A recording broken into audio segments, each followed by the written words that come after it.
ఈ ఉదయం వాక్యం వింటున్న తల్లి, ప్రియ తండ్రి, కుటుంబంలో ఏ యుద్ధాన్ని అనుభవిస్తూ దేవుని సన్నిధికి వచ్చావు?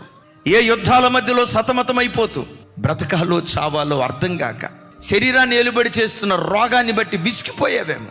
ఎంత కష్టపడినా రెక్కాడినా డొక్కాడని పేద పరిస్థితి అనుభవిస్తూ కష్టార్జితమంతా వడ్డీలకు, మందులకు, మాకులకు ధారపోస్తూ సిల్లి సంచులు వేసుకున్న డబ్బులాగా నీ ధనం మారిపోయి ప్రతి విషయంలో యుద్ధం యుద్ధం యుద్ధం యుద్ధాన్ని అనుభవిస్తూ ఈరోజు దేవుని సన్నిధికి వచ్చావేమో. ఓ మాట, నిన్ను ఆవరించిన పోరాటాలు ఎంత భయంకరమైనవైనా నీ దేవుని కంటే బలమైనవి కాదు. దేవుని సన్నిధిలో మోకరించి, ప్రభా నా ఇంట్లో ఈ యుద్ధం ఉందయ్యా, నా కుటుంబంలో ఈ పోరాటం ఉందయ్యా, ఈ యుద్ధాన్ని నేను చేయలేనయ్యా అని దేవుని సన్నిధిలో నువ్వు మోకరిస్తే పరలోకమందలి దేవుని సన్నిధి నుండి ఆశ్చర్యకరమైన సహాయం నీ యొద్దకు దిగి రావటం ప్రారంభిస్తుంది.